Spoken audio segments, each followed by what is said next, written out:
Wilmer, Sam Guzman, KTSM 9 News. Welcome to El Paso, Texas.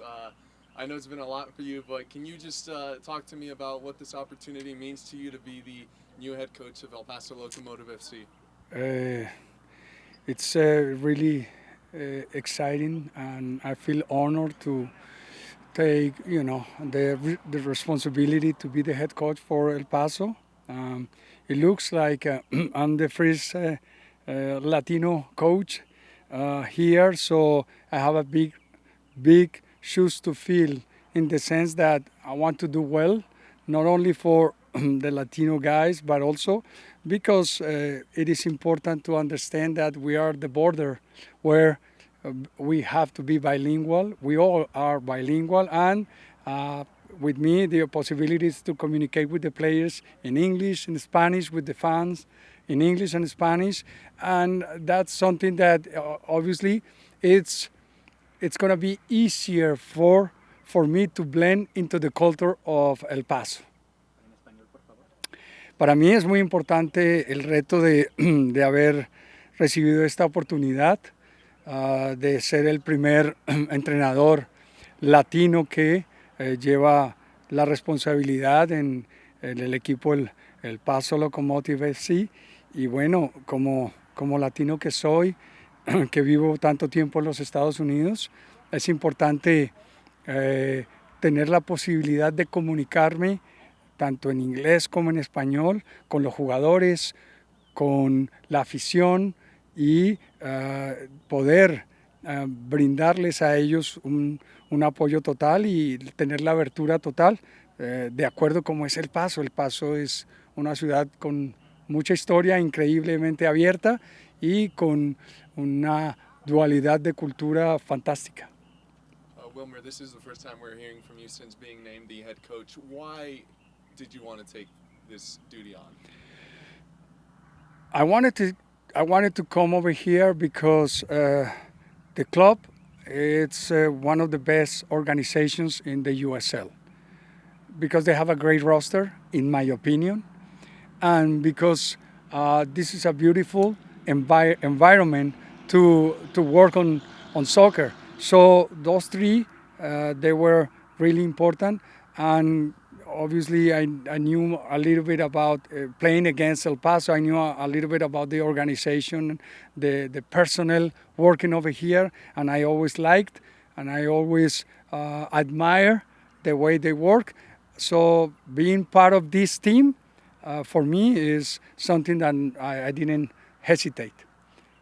La verdad, para mí en el momento de que hubo el ofrecimiento, siempre he querido venir porque El Paso es una excelente organización, un excelente club.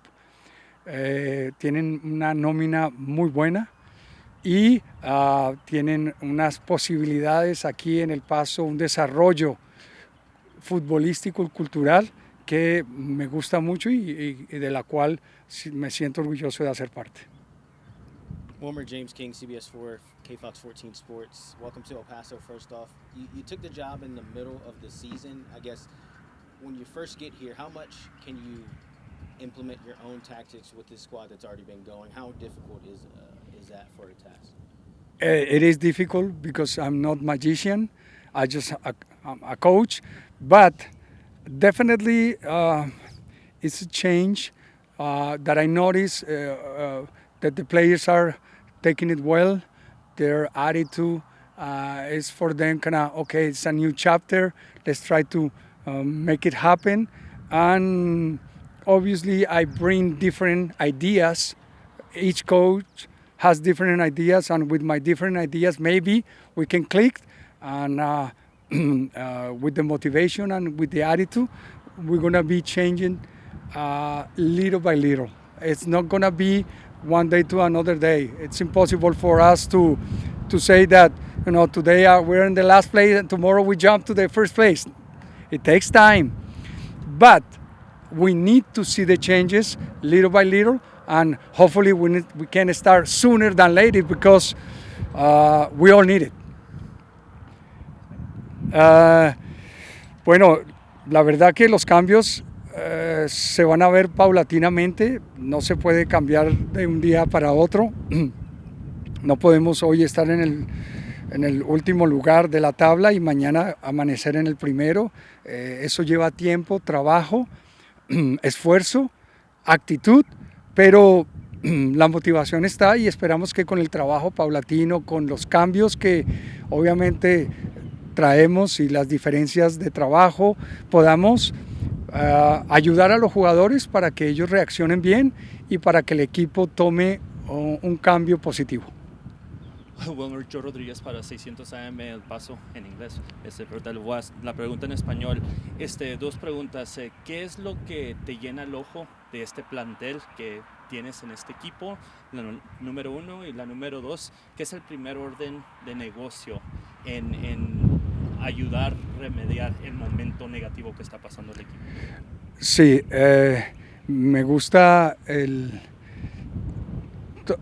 plantel en sí. El club es una muy buena organización que hace las cosas bien, con orden, con planeación, con trabajo, y los jugadores que han llegado son jugadores que uno por uno han sido muy buenos y han hecho las cosas muy bien en los años anteriores, o sea que esto es bien hecho. Y lo otro es, ¿qué se va a ver primero? Pues ojalá que es como cuando uno está enfermo, lo primero que uno tiene es tratar de levantarse de la cama y tratar de comer algo, ¿no? Entonces, en el caso del fútbol, yo diría, con esta analogía es, hombre, tratemos a ver si podemos no perder y poder mostrar un equipo sólido. Cuando uno no pierde, uno se siente mejor, uno empieza a motivarse y uno empieza a creer en lo que está haciendo.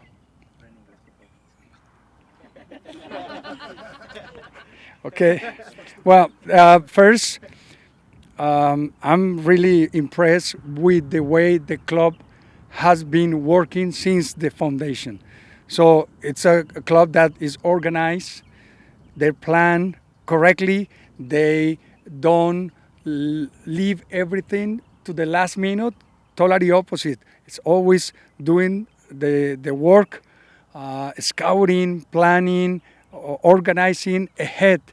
And when they bring someone, it's because they have scout, they know that they have done well wherever they've been.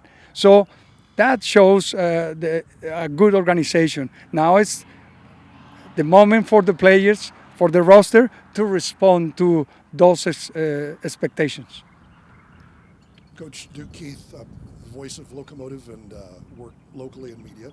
Pleasure to meet you. Bienvenidos. Talk a little bit about making the trip. You've coached obviously in the USL at RGV, and Andrew kind of brought it up. It was an organization that didn't have a lot of the funding. Was this an attractive job because it was a little different, just in terms of the money behind it? Definitely, of course. And with that, it's a challenge for me in the sense that, okay, if we were able to do positive things without a lot of money, a lot of funding, a lot of budget, with the support from the executive, from the ownership group, can we do it even better? So it's a responsibility, it's a pressure, but I love it because if I don't feel pressure, I don't want to be. Okay. Es obvio que, bueno, lo que se hizo en mi anterior trabajo con la USL, con RGV Toros, con mucho menos presupuesto y fue positivo, hace que viniendo al Paso, donde hay mucho más apoyo, mucha más planeación, mucha más organización y el apoyo en lo económico, es un gran reto para mí, una responsabilidad, hacerlo bien. Eso me gusta porque pone presión, nos pone presión a todos, pero bueno, si no hay presión, no hubiese venido, así que estoy contento de esa presión y la responsabilidad de sacar un plantel con un roster que es uno de los mejores, en mi opinión, de esta liga. Okay. Hola Hola, Coach. Do you go by Coach Wilmer or Coach Cabrera? My name is Wilmer Cabrera, and you can call me Wilmer, Coach, or Coach Wilmer or Coach Cabrera. That's fine. I can respond the same way in all those ways. Perfect. Okay, well, Coach, first question is, obviously you've had 2 practices with the guys so far. From your perspective, what have you seen and what do you hope to instill with this team? I think they have a lot of qualities. They have a lot of talent. It's just a matter of gaining the confidence. It is normal. I've been in different circumstances and different teams where you lose, where you don't get the results. You lose confidence. You start feeling tense. And I notice with the players, that's normal. So it's our job to work with them, not only in the tactical aspect on the field, but also in the mental aspect, because at the end, everything starts here. The game starts here, goes through here, and finish with our feet. So if everything is working fine, the rest is going to be moving in the right direction. So we need to fix that. Did you want that in Spanish? Yes. Perdón el español. Usualmente no duran tanto así, pero obviamente la ocasión. Nomás tengo una pregunta más. Pues yeah, you said that you're the first Latino coach here. How do you think that's going to help you? The fact that you're able to speak Spanish and English, and obviously you have some players who only speak Spanish. So how do you think that's going to benefit, how you and the boys, and obviously just the community? It is the communication. When you can communicate with a person in the language, they're going to be more comfortable. They're going to be more open. It's normal. If I go to China right now, I don't speak Chinese. But if someone speaks in English or Spanish with me, I'm going to be open. I'm going to try to be with that person, and I'm going to pay attention to that. So that it's a benefit that comes with my heritage. So if I use it well, it's going to work well. But if I don't use it well, it's going to work against me. Coach, and then just obviously a lot of work to do long-term wise, but short-term wise, you got a match on Friday, you got here Monday. Just what's the game plan for you guys this week? Like, are we going to go out there and figure out what happens, or just what's the approach to this week? No, definitely it's not let's go to see what happened. We have worked, we have tried to, fix little details. But too much is not good. Nothing is not good either. So we need to start changing things, giving some tools, trying to change little by little, understanding that we need to get results, and we're going to play against the best team in this league. So it's challenging, yes, but it's beautiful, and I'd rather to be here than any other place in the world right now. Y ahora en español, y ya para terminar con esta, con la de español, la respuesta en español. Ok, ¿cómo fue la pregunta? El partido este viernes contra Charleston. Sí, bueno, tenemos un partido, son 2 días de práctica, hemos tratado no de hacer demasiadas cosas porque no se pueden hacer muchas cosas en 2 días, pero sí cambiar detalles que pueden ayudarnos a mejorar como equipo y en lo individual, porque eso necesitamos. Ojalá que podamos sentirnos mejor y porque esto nos ayudaría indudablemente a creer en lo que vamos a trabajar. Pero definitivamente hay la motivación, la actitud y el deseo de mejorar.